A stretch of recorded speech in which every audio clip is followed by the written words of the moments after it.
Olá, meu nome é Marcelo Manzano, eu sou pesquisador e pós-doutorando do CESIT, do Instituto de Economia da Unicamp, e vou apresentar para vocês aqui uma síntese dos resultados de uma pesquisa que realizei no CESIT, em conjunto com o Ministério Público do Trabalho, e que tinha como objetivo analisar os principais impactos da reforma trabalhista, cabendo a mim analisar os principais impactos econômicos da reforma trabalhista. É importante dizer que a análise dos impactos econômicos não resultou de uma interpretação minha de que a reforma teria potencial de melhorar o desempenho da economia brasileira, mas sim porque os defensores da reforma, né, os seus apoiadores e os congressistas que a aprovaram, sustentavam as suas teses muito claramente nos benefícios econômicos que eventualmente seriam produzidos pela flexibilização do nosso marco trabalhista. Então, é importante, a meu ver, analisar se efetivamente há algo no desempenho da economia brasileira, desde aprovada a reforma, se há algo que possa ratificar essa tese que era defendida pelos promotores da reforma. Muito bem, antes de passar efetivamente à análise dos indicadores econômicos, eu queria rapidamente só lembrar da perspectiva teórica que embasa, né, essa argumentação pró-reforma trabalhista, pró-flexibilização das leis do trabalho.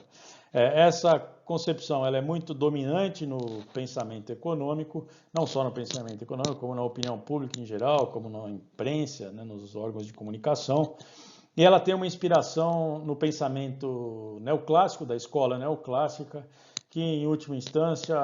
de forma muito geral, defendia que os vários mercados de bens e serviços no capitalismo, para funcionarem de forma mais eficiente e que pudessem contribuir para o melhor desenvolvimento da economia, deveriam funcionar livres de restrições, de regulamentações, de interferências exógenas externas, e assim alcançariam um ponto ótimo para o bem geral de todos, né? Sendo que o mercado de trabalho seria apenas mais um desses vários mercados, o trabalho seria um bem como qualquer outro e, portanto, deveria seguir os mesmos princípios lógicos, deveria seguir um comportamento tal e qual o que se desejaria para os demais mercados de bens e serviços. Nessa concepção, os salários, portanto, seriam a variável de ajuste, né, que equilibraria oferta e demanda de trabalho. Esse debate dos neoclássicos sofreu diversas críticas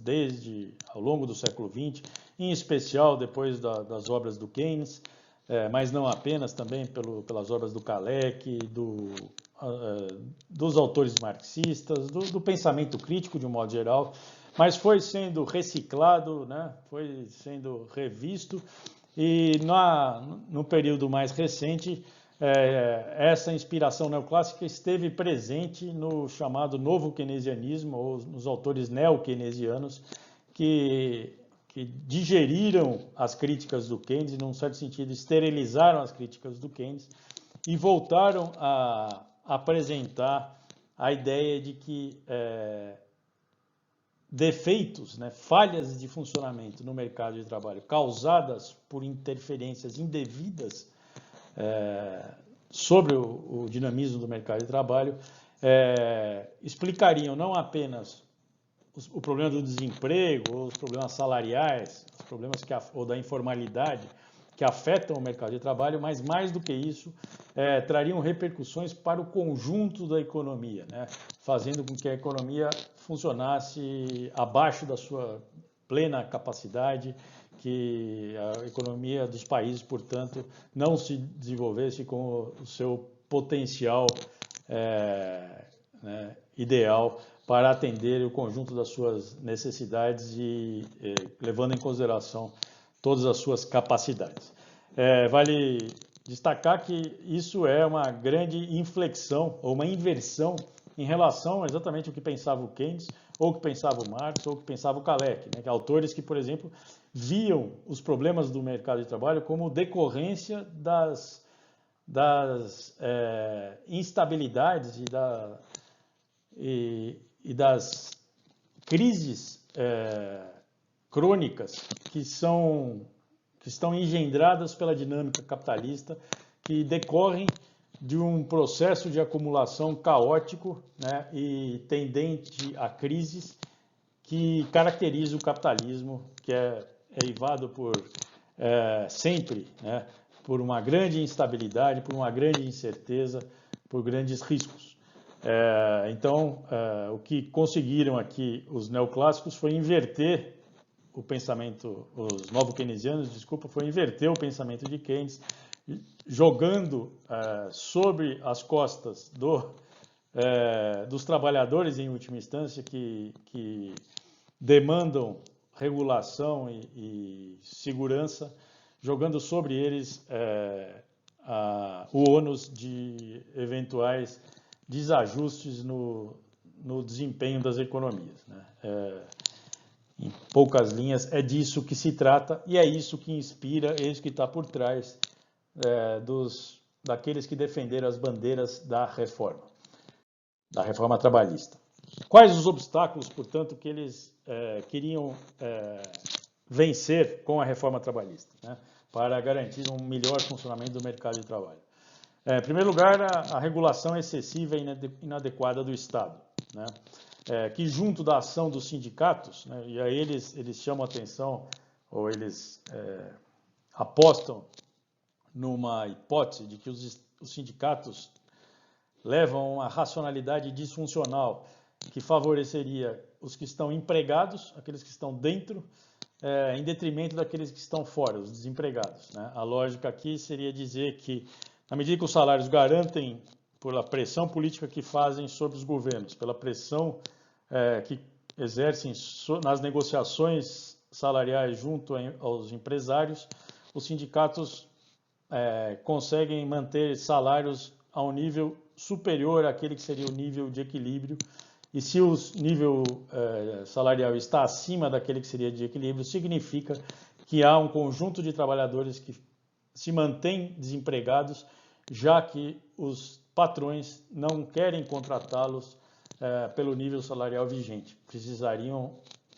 para contratá-los, demandariam um nível salarial inferior, mas dada a rigidez dos salários, a queda e a manutenção do nível salarial acima do nível de equilíbrio, o resultado disso seria o aparecimento do desemprego ou até da informalidade, da contratação precária, da contratação por tarefa e não a oferta de empregos com garantia de direitos. Um outro fator, então eu já falei aqui da rigidez dos salários, a queda. Um outro fator apontado como um obstáculo a ser vencido pela flexibilização da lei trabalhista seria a existência de impostos e encargos sociais que encarecem o uso do fator trabalho no Brasil, que tornam o trabalho excessivamente oneroso e que, portanto,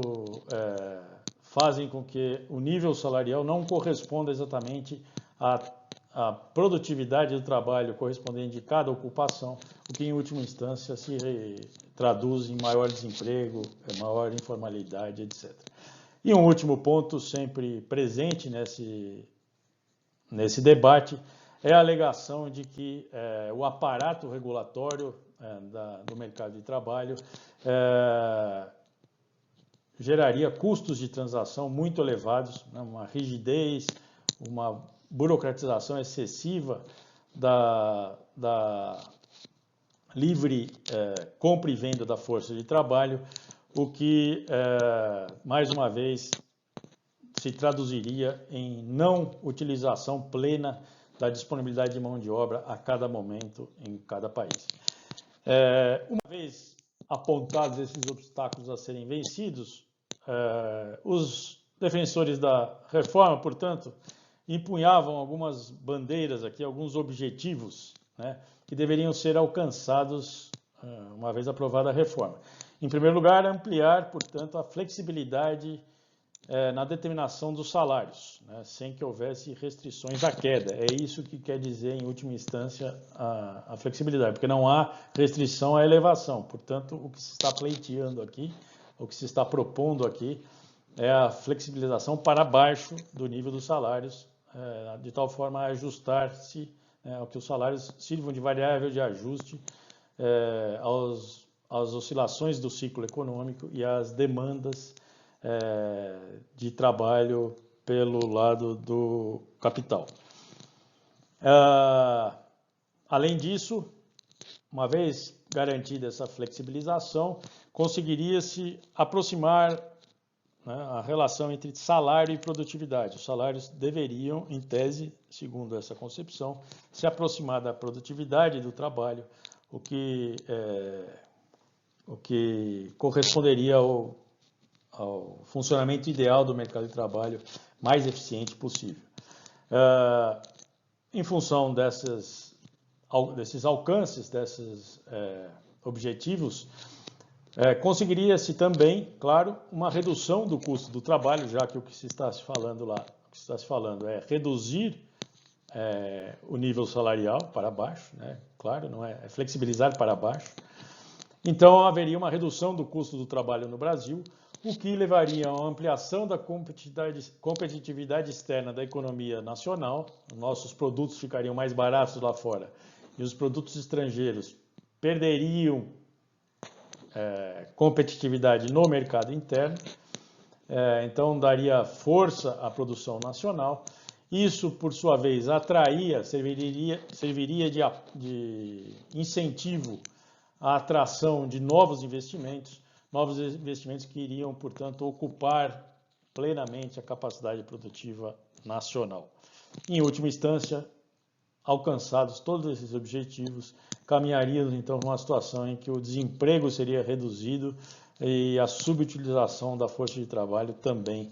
tenderia a desaparecer. Isso é o que está na peça de propaganda dos defensores da reforma trabalhista de 2017. Vamos ver efetivamente o que se observou do ponto de vista do desempenho da economia. Em primeiro lugar, aqui nessa tabelinha, eu estou mostrando a evolução por trimestre, né, dos componentes do PIB vistos pela ótica da oferta. Em azul, aqueles que variaram bastante acima da média. Em vermelho, aqueles que variaram bastante abaixo da média, né? E em negro, aqueles que estão próximos da média. O que se percebe, portanto, é que na indústria de transformação, né, justamente aquele setor de atividade onde o custo do fator de trabalho joga um papel importante,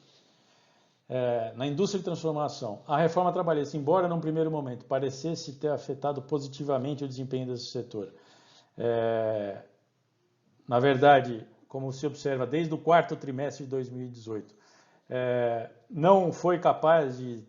devolver dinamismo a esse setor de atividade econômica, e ele vem registrou até o primeiro trimestre de 2020 taxas negativas, de variação trimestral negativa. No setor de construção civil, por outro lado, que é outro setor onde o fator trabalho tem um peso importante no valor agregado do setor. Foi um segmento que, num primeiro momento, não se observou qualquer efeito positivo que pudesse ser associado à reforma trabalhista e que, a partir do segundo trimestre de 2019, mostra, sim, alguma variação positiva ali, uma oscilação que chegou até 4,4% no terceiro trimestre de 2019, mas que aqui a gente tem que ressaltar, está associado muito mais a outros fatores, principalmente, né, um fator que vários analistas têm apontado, a mudança a composição do portfólio dos grandes fundos de investimento, dos grandes investidores institucionais no Brasil, que face à queda da taxa Selic, estão migrando seus investimentos de ativos de renda fixa, né, que tinham remuneração vinculada à Selic, para ativos de renda variável, principalmente para os fundos imobiliários, né? Então, o que se percebe aqui é um certo boom imobiliário que teve início aí no meados de 2019 e que, na verdade, os indicadores de 2021 ainda registram esse ciclo, esse boom de imobiliário em pleno vigor. Então, não há, aparentemente, nenhuma repercussão positiva para a construção civil ou para a indústria de transformação associada à reforma trabalhista. O mesmo pode-se dizer para o setor de serviço. Esse sim é o setor onde o peso do fator trabalho é o maior de todos, né? Serviços tem como seu principal componente de custo o trabalho, claramente, e é o setor que responde por 2/3 da mão de obra brasileira, pelos empregos no Brasil. Esse setor manteve-se estagnado, com taxas de crescimento trimestral oscilando aí um pouco acima de entre 1% e 1,5%, né? O que ou seja, mantendo a tendência que já vinha desde 2016, numa clara trajetória de estagnação, um crescimento ligeiramente acima do crescimento populacional. Vamos olhar agora como evoluíram as exportações, né, ou o balanço comercial brasileiro.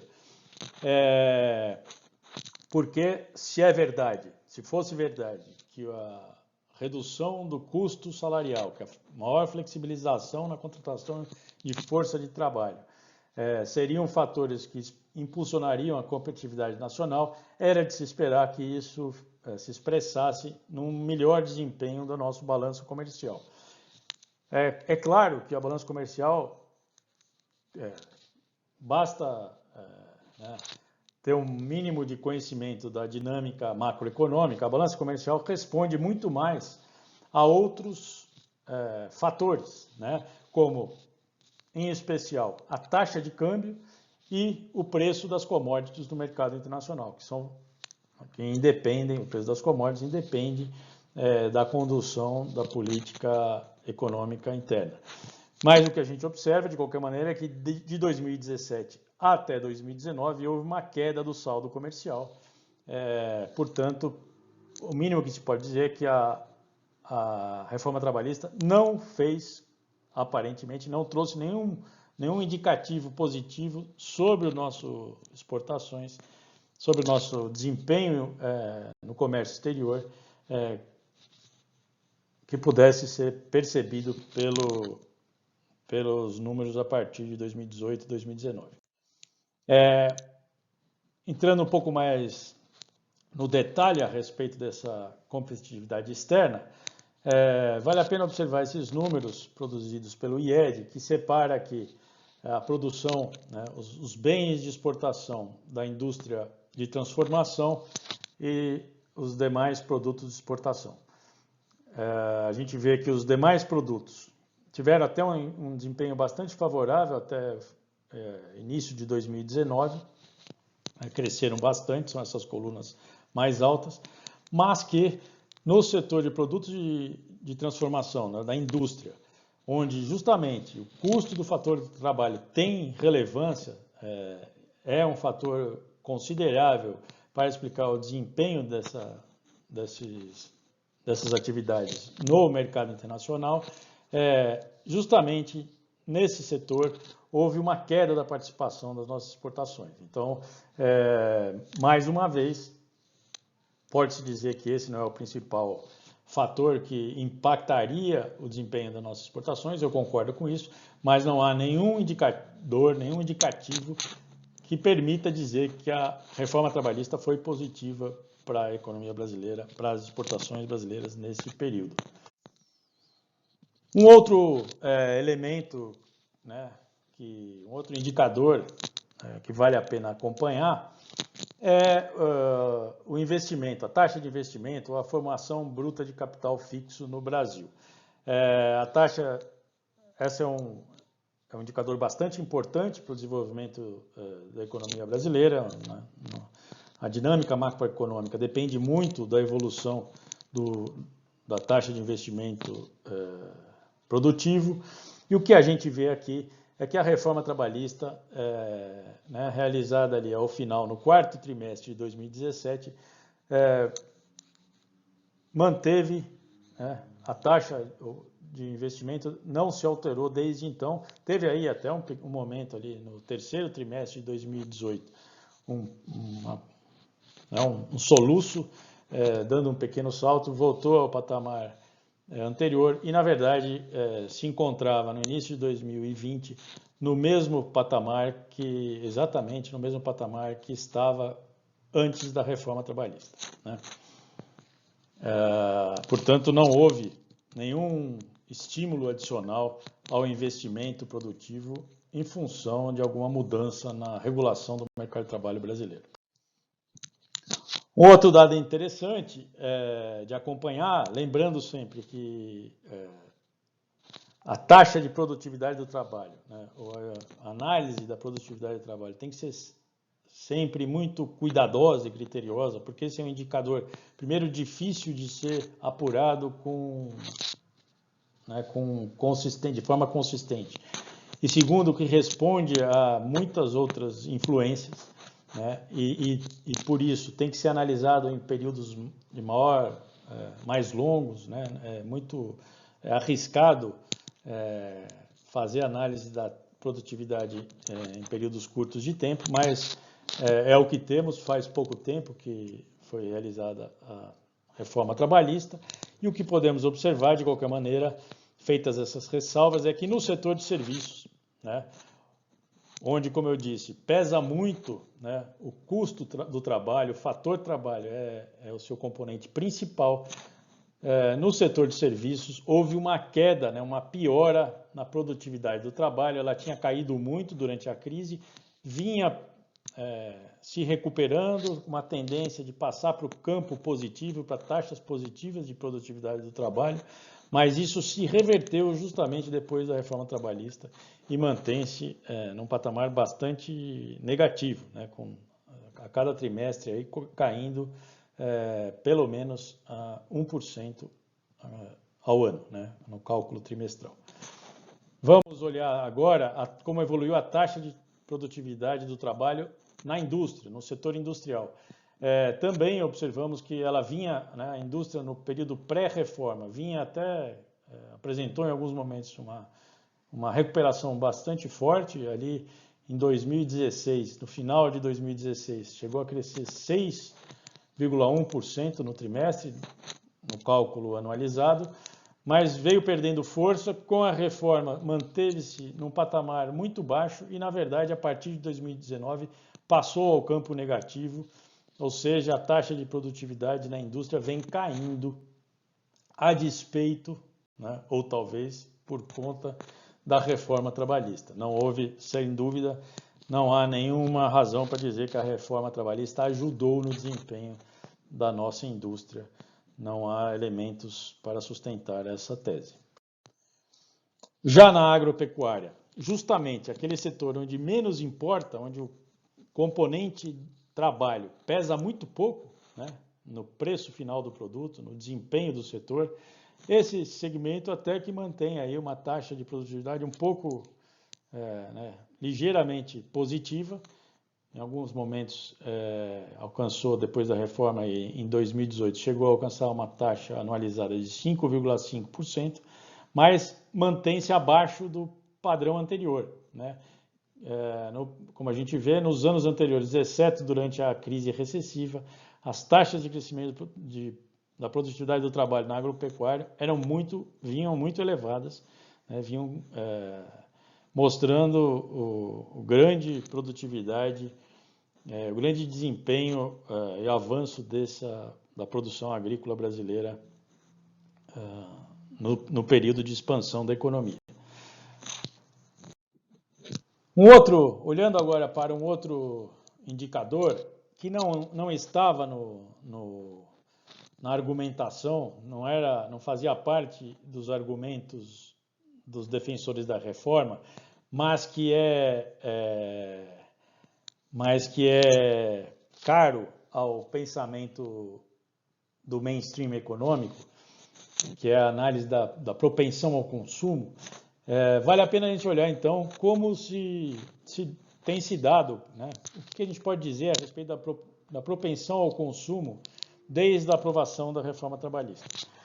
E o que a gente vê aqui, utilizando um exercício que pode se fazer separando entre os componentes do consumo, aqueles itens cuja aquisição não dependem ou dependem menos do crédito, então são bens de consumo de alimentos,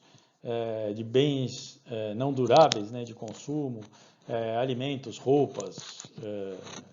gastos cotidianos, né? Esses itens, materiais de escritório, né, itens que você não busca financiamento nem crédito, não há dependência do crédito, mas sim há uma correlação muito mais direta com o nível de renda presente.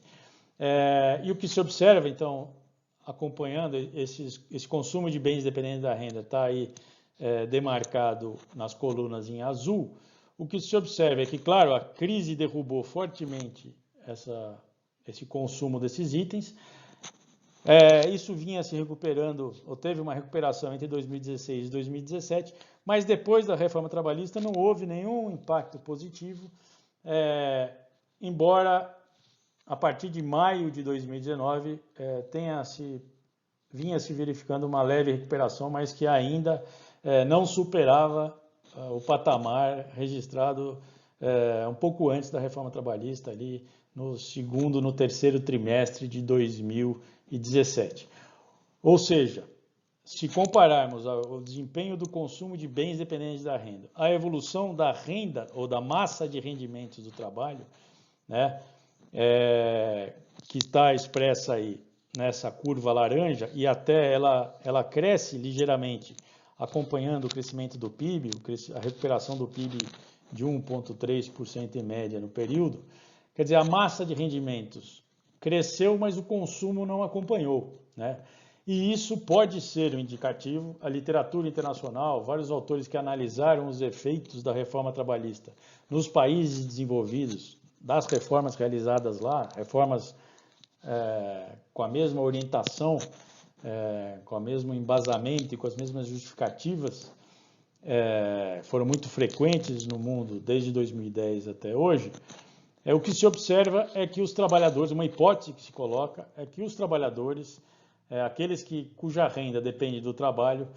tendem a ficar muito inseguros com essa flexibilização das leis trabalhistas, com a possibilidade do emprego ser interrompido a qualquer momento, como é o caso do contrato intermitente, com a possibilidade da demissão ocorrer sem uma indenização monetária que garanta a renda pelos meses seguintes, com a maior possibilidade de contratação por tempo parcial, né, por um determinado período de tempo. Então, esse conjunto de flexibilizações torna, do ponto de vista do trabalhador, a sua condição muito mais insegura, mesmo que ele tenha emprego, mesmo que a renda da massa de trabalhadores esteja crescendo, cada trabalhador ali, cada um da sua família, tende a se comportar com maior precaução, tende a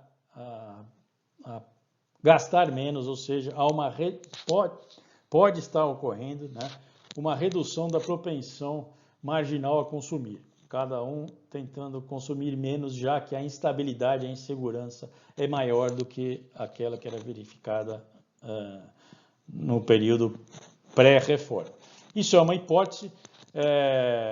repito, não é um argumento que considero fundamental para analisar o desempenho tanto do mercado de trabalho quanto do consumo dos trabalhadores, mas é um argumento que dialoga diretamente com a perspectiva dos novos keynesianos, que sim dão muita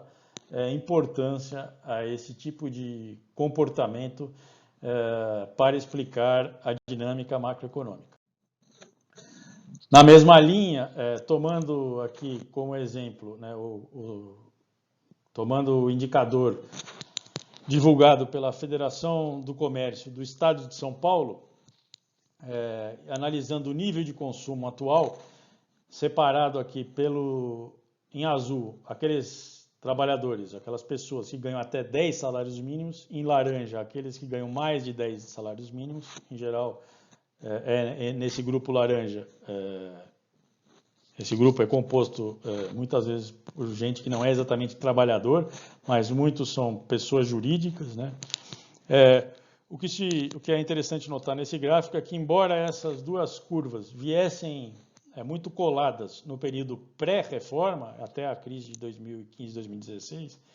depois da crise e depois da reforma, há um descolamento dessas curvas, sendo que aqueles com rendimento inferior a 10 salários mínimos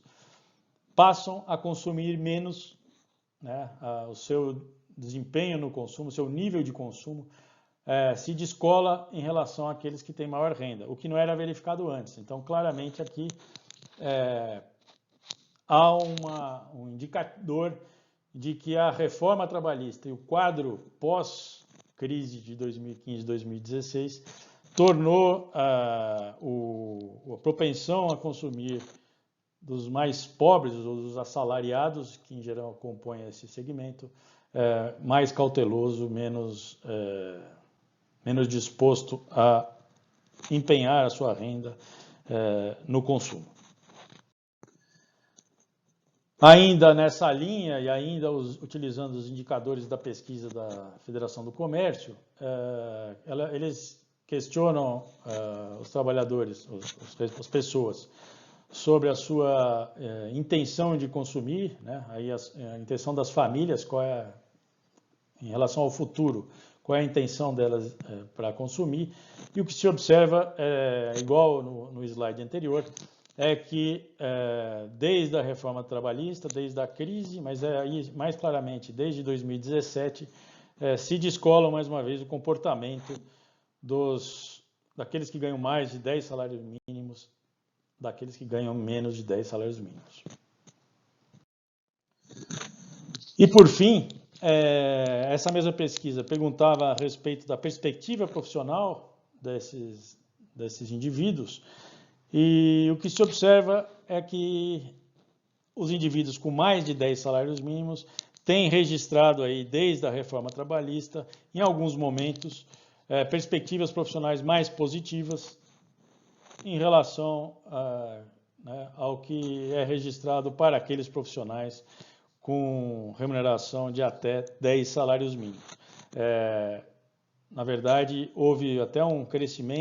leve crescimento para esses de menor remuneração entre 2017 até 2019, e a partir de 2019 registra-se uma queda até o início de janeiro de 2020. Mas o que é mais relevante aqui, assim como nos gráficos anteriores, mais do que a tendência geral, é o deslocamento desses dois grupos, lembrando que no grupo de menores remunerações pelo que sabemos da estrutura do mercado de trabalho brasileiro, é onde se encontram principalmente os trabalhadores assalariados, aqueles que foram mais afetados pela reforma trabalhista. É isso que eu tinha a dizer, obrigado. E estou aberto aí ao diálogo, ao debate. Até mais.